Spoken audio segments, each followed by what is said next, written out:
Okay, Okay, I'm on. good. All right. So the December 8th board meeting, George Cruz, who seems to be the one that's caught the most in the ringer in terms of collusion, brought up that he had not gone on his vacation. He had done his due diligence. He had gone around and interviewed business leaders, other government employees, and Sherry. He had sat down and said what his goal is. Interestingly, he said he did not come there to be an agent of chaos.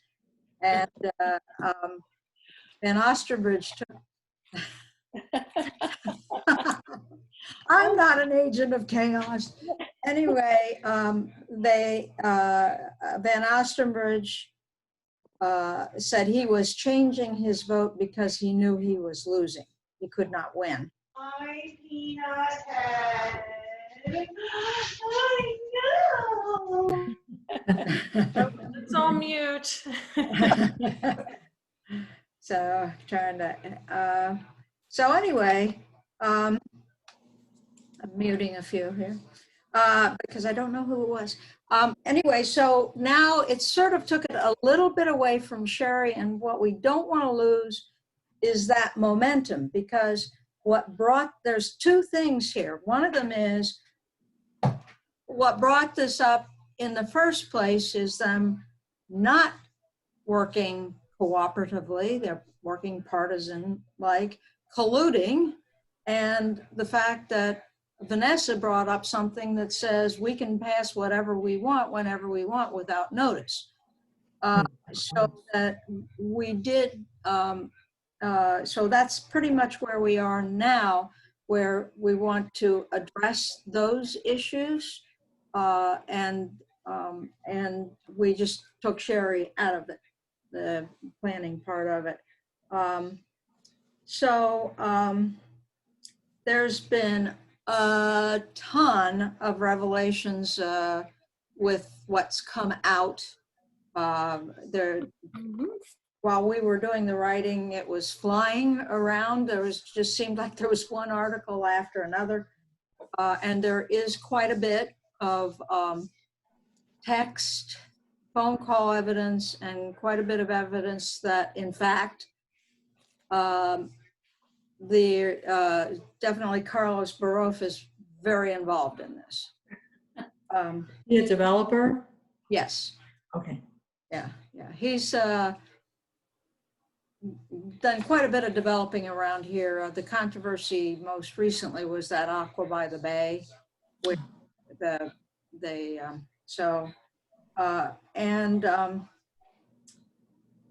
there's a lot of stuff that's come out in terms of sunshine law and remaining issues. So the issues remaining really are sunshine law, good governance and using the existing procedures, removing the November 19th, and dark money. Now, we are not going to address dark money in what we're doing tomorrow.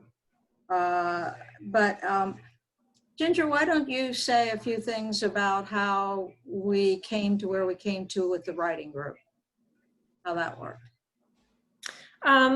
So the writing group, there were 4 of us and Alice, so really 5. She's very involved also. So the charge was to come up with a list of good governance. If we were going to be monitoring the Board of County Commissioners, or talking to them or talking to a member of the public, what would be a collection of good governance practices or guidelines that we would want to have or share? So the group of us each kind of went off on our own and did some Googling and some investigating and some reading, and then shared kind of our top 10 or our top items that we felt were important to be included in this document or this list, or we ended up calling it guidelines. And then I happened to be the one who kind of took all of it, threw it in the mixer. Good and job. You all made it easy, you really did. And there's so much material out there, that there just was a lot. So it was really nice for everybody to kind of distill their own kind of top 10 list or their own top list. And so then we came up with a guidelines document that we did that pretty quickly. And for the last week or so, have been refining that. So, editing and bringing it on into something that's really usable, which I think we have at this point. Alice, do you want me to share my screen? I have it up, or do you want to do that separately, or? Oops, you're muted.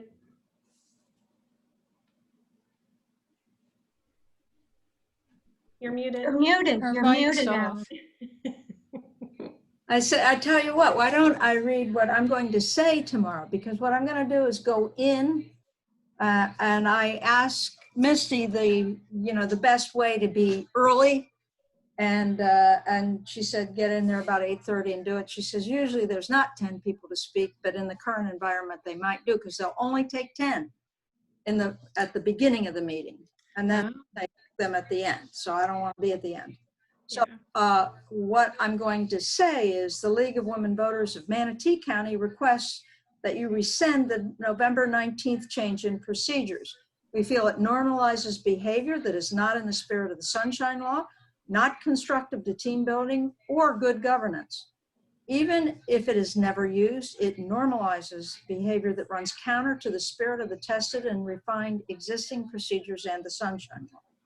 Although the Sunshine Law does not require commissions to post an agenda item or give notice for each item of business by the Attorney General's office, it is important to look at the details of the case where it was decided that an item was voted in without being published as an agenda item, Rhea versus the City of Gainesville. The Attorney General did not make this a violation of the Sunshine Law out of fear that the decision would not allow citizens to bring up matters not on the agenda. It followed by advising local governments to postpone formal action on controversial matters that have not been noticed to the public, and stating that raising and deciding issues at a meeting may frustrate the spirit of the law and an open decision-making process. The document you have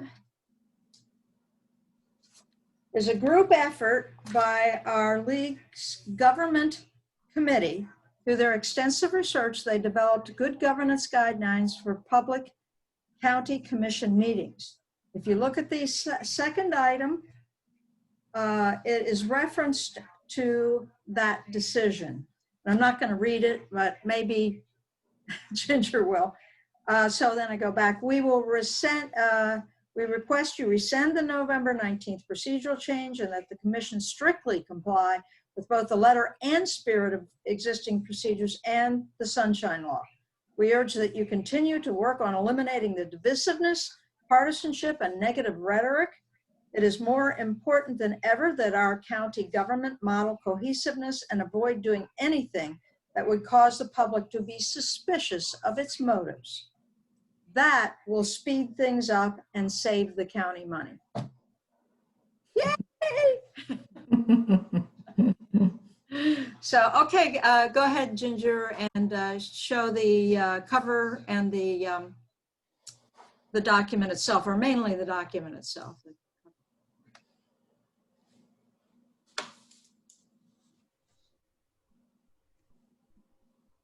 Sorry, I need screen sharing ability.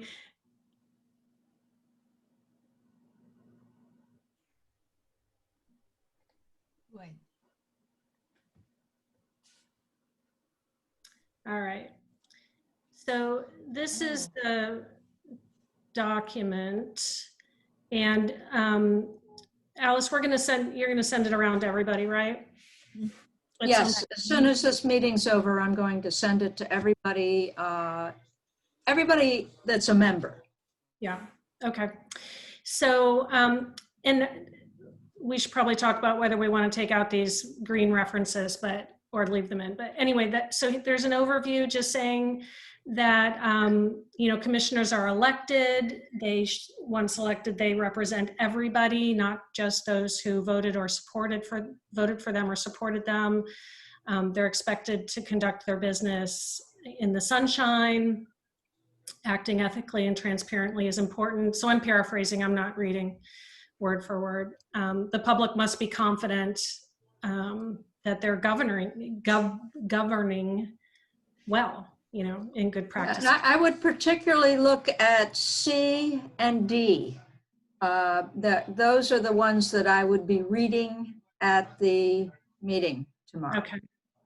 So, you know, the resolution on November 19th, resolution 2191 that Alice has talked about and we've been concerned about, you know, basically says they can do anything at any time for any reason. And they can already do that, but it's not advised. And that's this Attorney General ruling. So we're saying, and what we want to look for when we're watching meetings is a commissioner raising an unposted agenda item. It should be rare.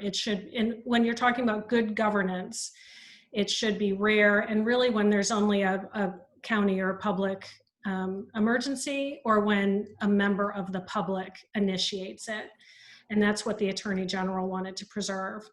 And then when there is an unposted agenda item raised, the good governance recommendation is that they don't vote on it at that meeting, particularly if it's going to be controversial. But in order to give everybody concerned time to consider that out of the blue unposted agenda item, otherwise known as unposted agenda item, they should schedule a vote on that at another subsequent meeting so that people have time to deal with it. So that's the biggie. And then we talk about waiver of a rule or procedure, you know, kind of invoking this 191, resolution 191 should really be limited to emergency situations. Want me to keep going, Alice, or? Sure. I mean, you can, oh, yeah, you can just summarize them the way you are. So then we have a public comment section, and, you know, of course, there should be multiple ways for the public to comment. We've copied in the actual board procedures here. And so if we're watching a meeting, monitoring a meeting, these are, you know, you want to be familiar with this and make sure that they're, you know, leaving the requisite amount of time at the beginning of the meeting or at the end of the meeting if they need more time, that each person gets 3 minutes or 10 minutes if they're speaking on multiple items. So the rules regarding public, the public giving their opinion is listed here. Also important if we're observing is conduct at meetings. So kind of less important is this first one about where they meet. Although now that we're meeting, well, I guess on Zoom, it doesn't matter so much. When we're meeting in person, if they're expecting a huge crowd, you know, you don't want to have the meeting in someone's kitchen. You want to have it at the convention center rather than at the board offices, for example. But 3D here is real important. Protocol for commissioner interaction. Basically good behaviors, right? They're listening to each other. They're being polite. They're giving each other adequate time. They're not interrupting. Commissioners act in a nonpartisan manner. Where's the one? Maybe we lost it, but one of the things I'll be looking for is, you know, kind of these snarky comments to each other. Poor Reggie Bellamy gets called out as the lone Democrat in the group quite often. And, you know, they joke about it and chuckle about it, but I think it's very disrespectful. So, you know, maybe that's something in particular we need to get back. Well, the other thing is that Van Ostenbridge is constantly calling the other Republicans that don't vote the way that he wants them to rhinos. And this, Yeah, clearly irks Carol Whitmore. yeah, yeah. So, those are the kind, we want to grade them or, take notes on how they're treating each other in the meeting, and then also how they treat the public. So when the public's commenting, the commissioners are listening and they're not interrupting, and they're also not doing something else. How rude is it when someone's on their smartphone or reading something else when someone else is speaking. So those are the kinds of things that we'd be looking for. And then there's a note here about minutes, which there has not been a problem with that necessarily, but it's part of good governance. So those are the big buckets of what the guidelines tick and that or cover. And then I'm working on a checklist that those of us, when we're watching a meeting, you can have in front of you. And is anyone else going to the meeting tomorrow or watching the meeting tomorrow? Only me. Okay. So I've got a draft checklist and I thought I would give it a test run tomorrow because I am observing the meeting, and then I'll have something to, kind of get out to everybody. But because all this detail on the guidelines doesn't need to be on the checklist, for example. So I'm working on it. Ginger, and Alice, I don't know if we went as far as talking about what we will do with the data that we collect, but we did talk about speaking to each of the commissioners, people that were from their districts, presenting them to this so that they knew what they would be being graded on, knew what the test was. But is our thought that we might publicize some of this if we notice that they're have particular areas where they're not displaying good governance? I've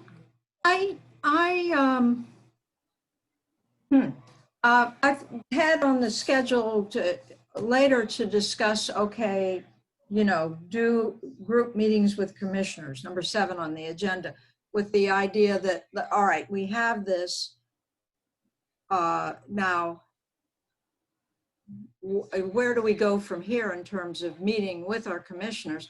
And it may be that we want to, and I'm jumping ahead here, but I'll go right back. It may be that we want to get a few more issues in our pocket before we schedule. It's kind of like your legislative visits, that are, this is important, but there's other stuff that's important that they've got on their bailiwick. So what are those things that, so I think that's something that once we get past this, we really need to think about, are there other stuff that we really, now, I will tell you that I was told on the QT by somebody that either, one of the things we want them is to move forward with the land and water.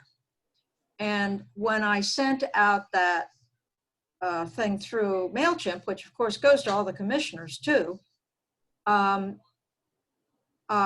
I knew that there were there was one commissioner, and I don't know which of them, that had said that if the public reaches out and sort of says, we want you to move forward, they will bring it up.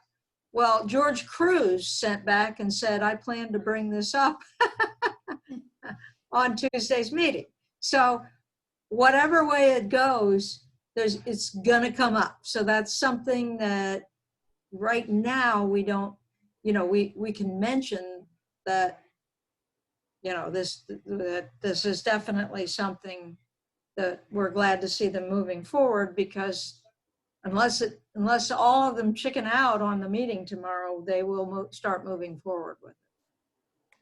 Alice, are you referring to the land and water tax that we all agree that the 70% of the voters said thumbs up to?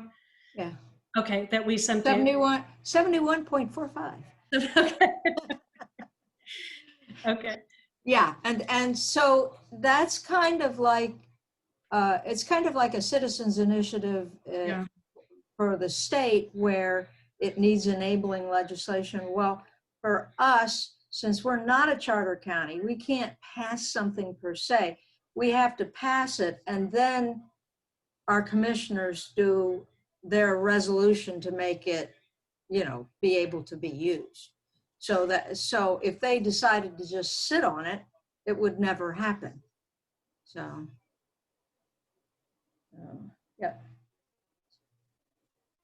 All right, does any other comments before we move on to the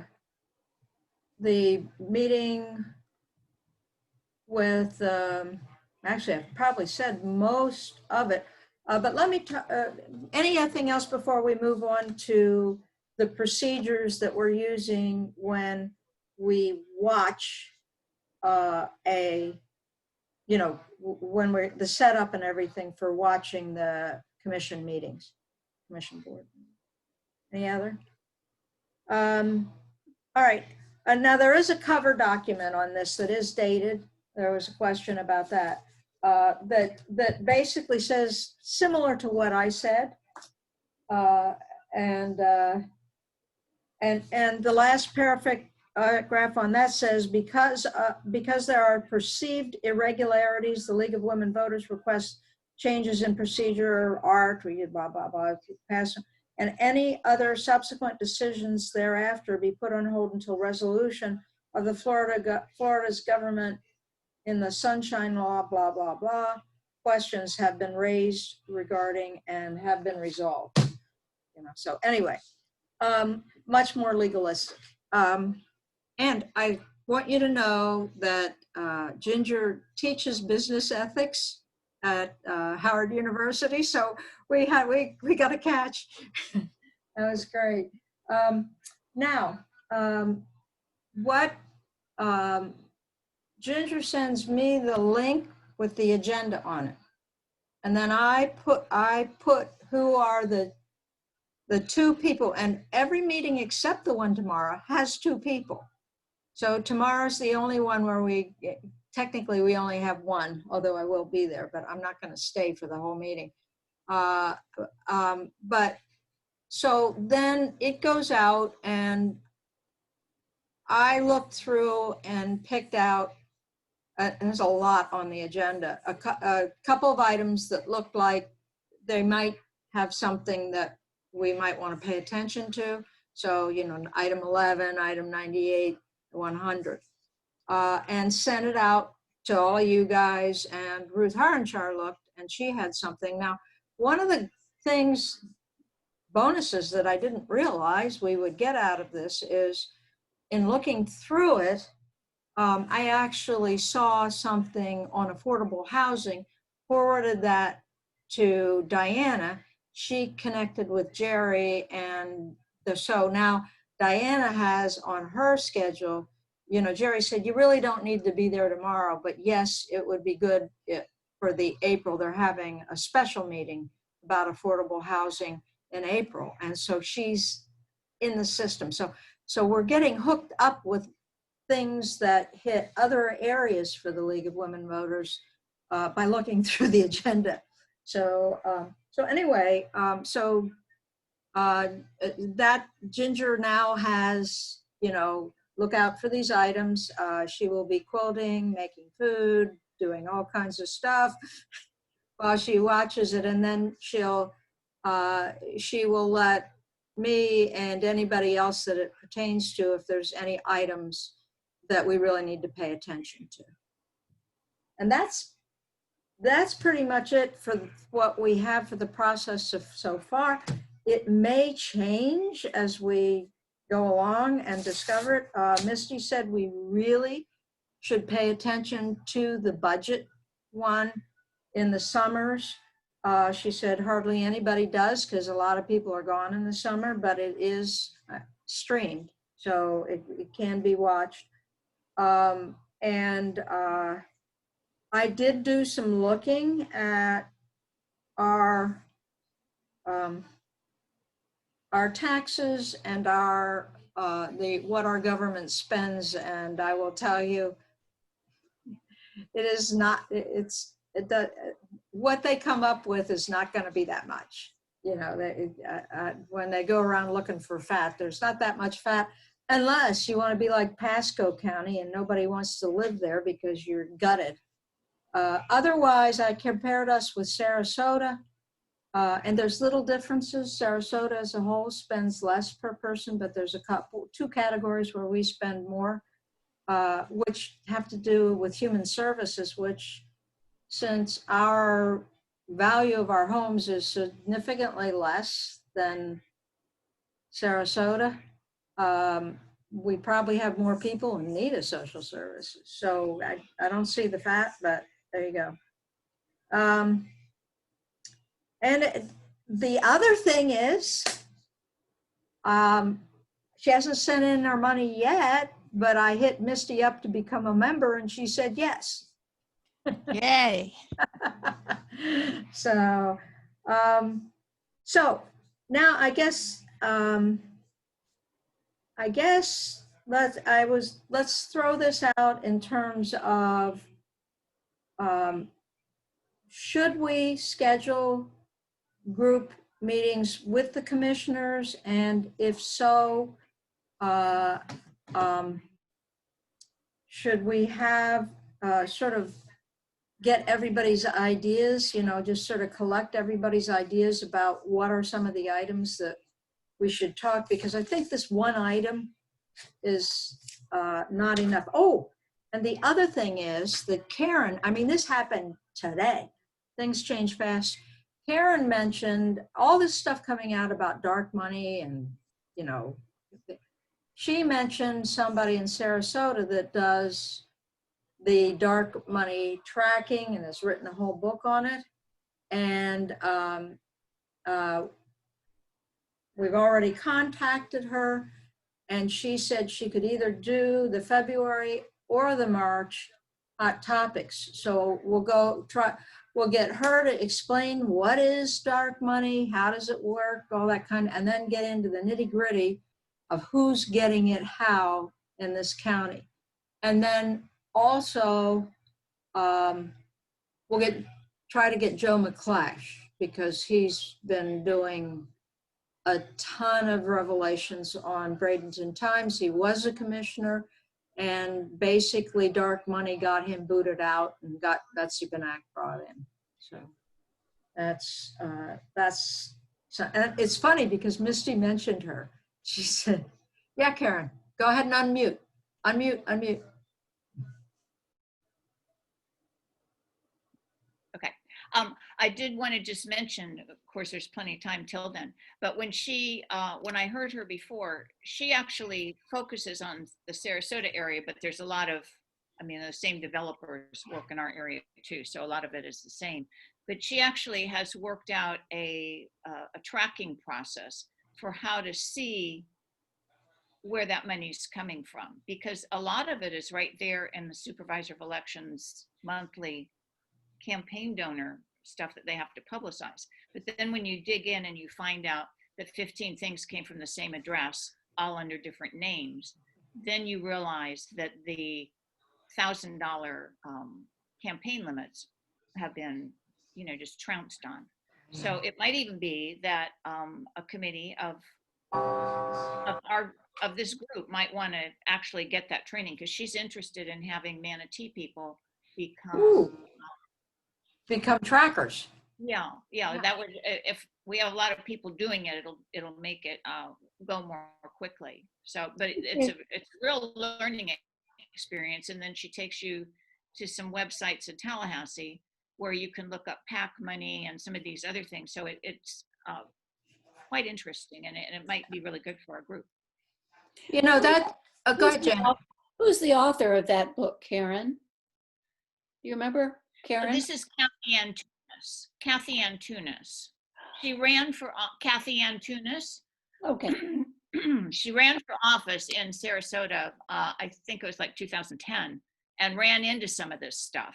And then instead of just giving up and going home, she really started digging in, and she has a blog that she does, and I think she's still doing a radio show on WSLR out of Fogartyville.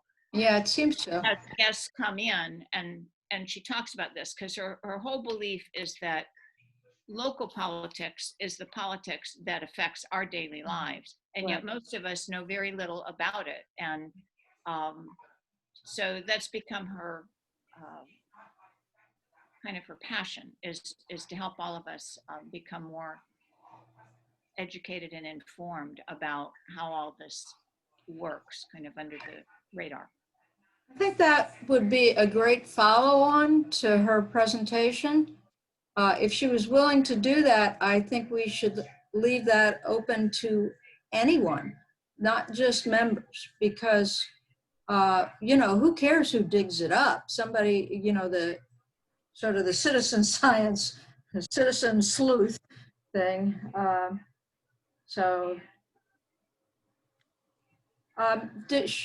I'm going to send to everybody the stuff that's going out tomorrow that's a member.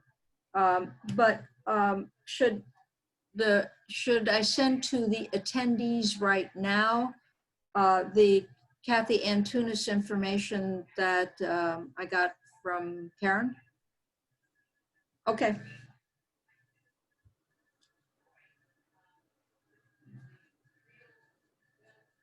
And also there's a podcast, a new podcast, a Bradenton Times one, that has Makey interviewing Joe McClash. Now it's over 2 hours, but I put it on sleep. I put 15 minutes on and I go to bed and I get some of it. So, but it has a lot about all these dark money, the thing with the school board where they were covering up that they were losing buckets of money, and a whole bunch of other things where they really did talk about how, you know, sort of opening up and getting sunshine in on stuff so that they can get that out. So that is part of it. But I will send that. I'll also get the name of the podcast in the thing I send to you guys, so that if you so choose, you might go out and get that. Okay. All right. So I guess the only thing we can assign do at this point is that I think maybe we ask everybody in the government committee, even those that aren't attending now, because I'll send out something about here's the recording, to say that we intend to set up group meetings with all the commissioners one by one.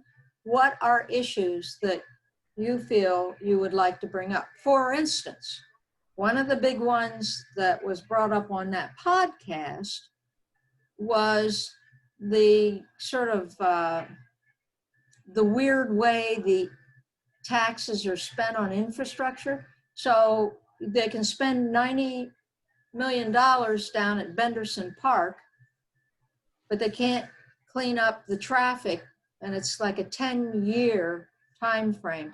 They can't clean up the traffic congestion in downtown Bradenton. Or they can do this corridor over to link up Cortez Road with Lakewood Ranch, but they can't clean up downtown, and there's a 10-year window. So, you know, where are these pressures coming from? Why aren't the, you know, there's the whole thing with the front end infrastructure not being put in and the developments going in anyway, all those things, that may be something. So whatever it is, let's not limit it, but, you know, let's come up with a few items that we really want to hone in on when we talk to them, and you know, do like they want you to do for, you know, we're being told to lobby our state legislators, which we will do. Well, our local has a lot more impact on our day-to-day than the state does. So I think this is a good thing that we'll have the group meetings. So, anything else?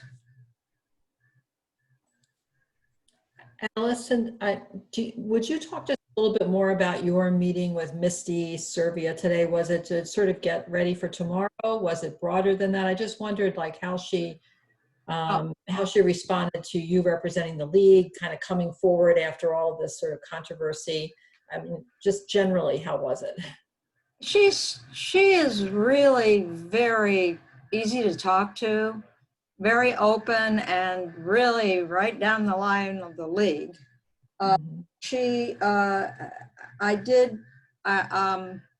You know, you do some chit chat thing. Her daughter's getting married, you know, she know about me, stuff like that. But I did cover, I said, you know, what is the best way on distribution of this stuff? What is the best way for me getting in early? How, you know, how do we be effective with this? And that's where she said, you know, don't bother sending it the day before, just come in with the materials. I said, how many? She said at least 10, so I made 13 to be lucky. And so they'll distribute it there. And then she talked about the 10, and we talked about the land and water. We talked about how the hell anybody, she goes, explain to me how anybody could not think Biden won. How they could think there's all this fraud. And so we talked some about that. I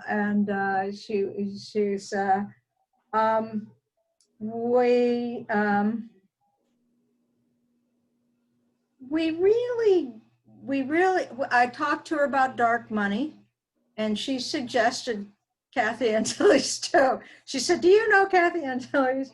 And so we talked about that and how dark money, you know, how the influences it had. I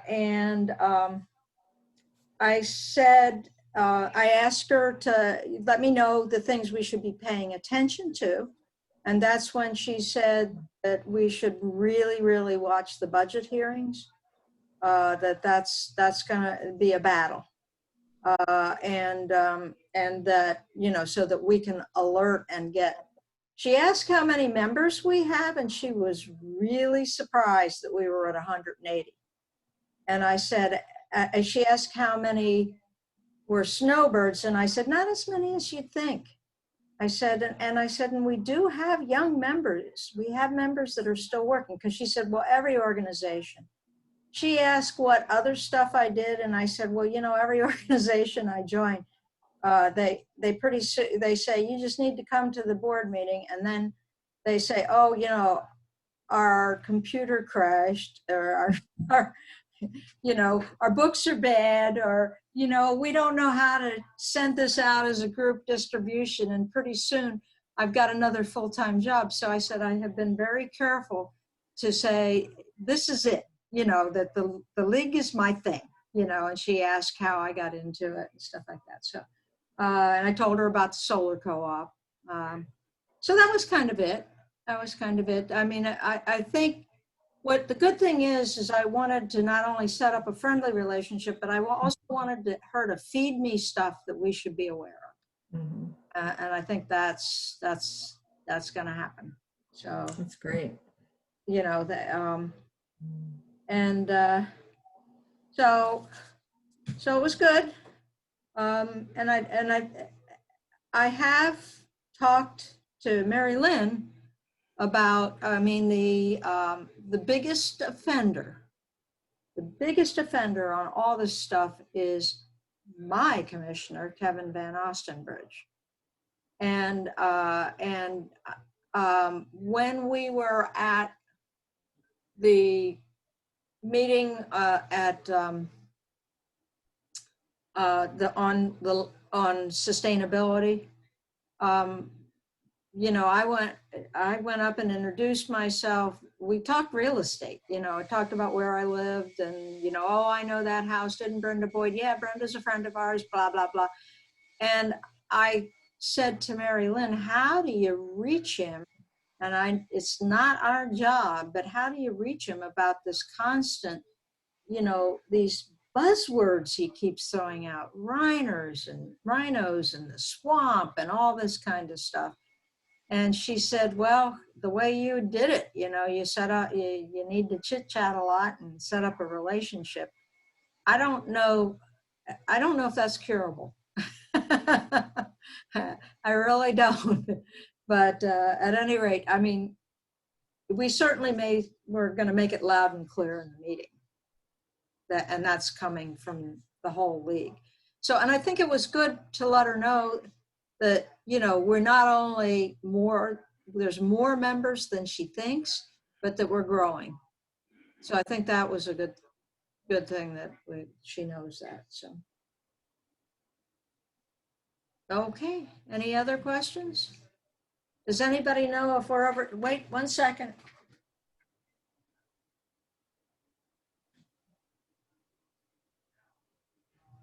Woohoo! 302. Yay. Hooray. What's the other guy got? Oh, hold on.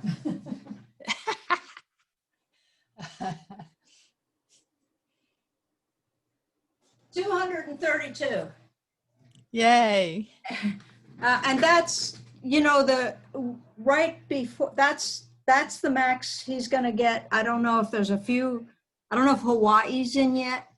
But when he was Later. Biden was just under, California wasn't in yet, nor was Washington State, nor was Hawaii. They're all Biden states. So California, I think, will put him over the top. he's If over. they haven't already. He's over. He's got Okay. 302 Okay. They electoral took him votes. over. Yeah. I think they took him over. Oh, for sure. For sure. They have 55. So, All he needed was 270, right? right. Yeah. So he's well over. So, yay. Hey, I have one thought if I could share it. Karen, I think you posted this on Facebook on the Indivisible site, but for those of us who are letter writers or email writers, I really liked this idea to send George Cruz a little note thanking him for reversing the plan to review the Korea's employment in January, and doing the due diligence and then bringing that back up with the commission Yeah. last week and getting that whole not good governance process stopped, however you want to say it. But that was Karen's idea. I think, Karen, right, that you posted on Facebook, and I thought it was a very good one. Yeah, and that is, maybe we should make that clear to thank Cruz for coming up. And Ruth Lawler's saying, and I am aware of that Misty was a planner for Carlos Baruf before coming a commissioner. And I actually, so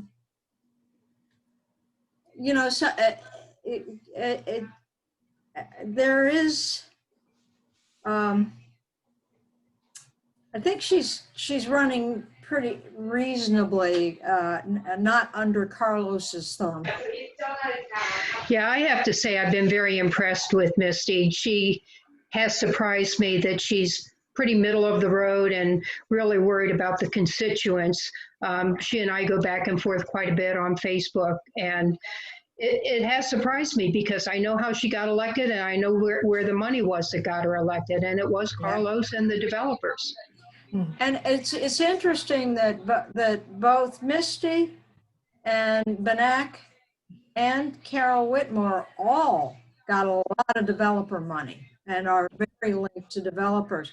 And all three of them have been willing to go against them on some issues.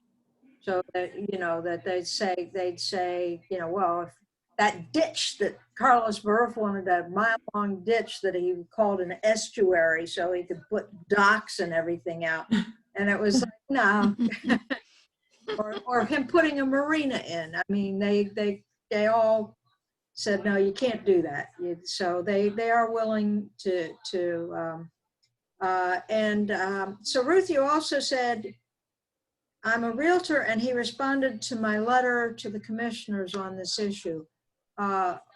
Yeah, meaning Kevin Van Ostenbridge. And I've sat at different meetings with him at the same table. So I have some rapport with him, although I totally disagree with almost his whole approach and everything he does.